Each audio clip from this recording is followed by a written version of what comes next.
Pasal itu agak bahasanya begitu keras yang ditulis oleh Ustaz Ihsan Az-Zahiri. Ihsan Az-Zahiri, dia ni seorang ulama daripada Pakistan yang mati kena bom daripada Syiah. Syiah bom tengah dia kuliah begini, tetapi Allah nak menentukan jasad dia berada di Baqi'. Dia dibom di Pakistan, dibawa daripada Pakistan, tak ada peralatan hospital. Kemudian bin Bas membuat surat supaya dibawa dia ke Madinah secara 24 jam, dibawa dia dengan kapal terbang turun ke Madinah. Elok dia sampai ke lapangan terbang Madinah, dia mati. Artinya Tuhan nak mentakdirkan jasad dia berada di Baqi' Arqad. Dia di antara orang yang paling dibenci oleh Syiah di Pakistan, Ustaz Ihsan Zahiri ini. Dia menyatakan apa? Dia menulis kitab berkenaan dengan darah hitam tasawuf. Darah hitam tasawuf. Tasawuf, Syiah dan tarikat, mereka ini satu ibu satu bapa. Karena itu tidak ada orang yang memusuhi dunia hadis, melainkan dia seorang Syiah, dia seorang Sufi dan dia seorang tarikat. Pendek kata, mereka diberi dengan nama Ahlul Bid'ah wal Hawa. Inilah secara bahasanya. Kalau kita tengok perkataan-perkataan para ulama, jangan duduk majlis Ahlul Bid'ah wal Hawa. Inilah mereka. Inilah mereka.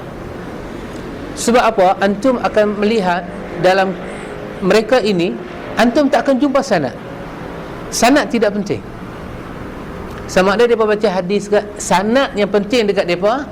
Sanad pakai serban, sanad lilit serban, sanad kita pernah salam dengan orang tu, sanad tu je.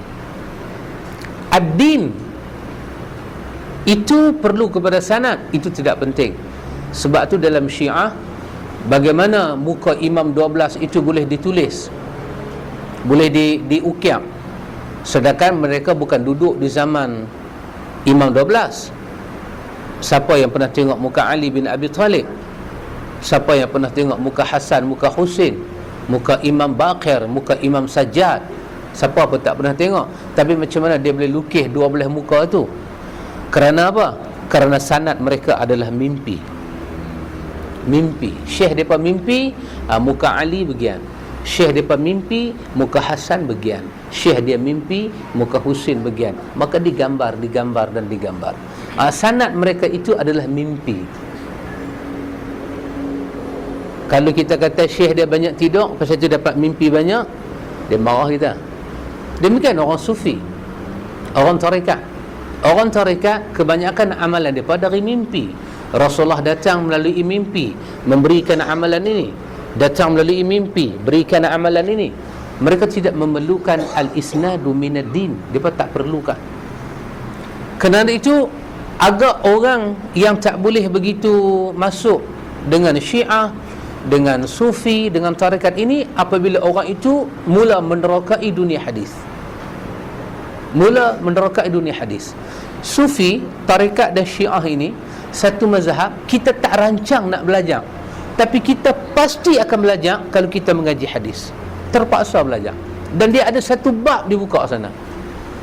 Bila kita sampai bab di mana kita nak melihat apa makna matan, apa makna sanad, bagaimana matan itu dipalsukan, bagaimana sanad itu dipalsukan. Ketika kita buka bab itu sahaja, kita akan jumpa 3 puak ini: Syiah, Sufi dan tarikat. Mereka terlibat dalam memalsukan matan dan sanad hadis.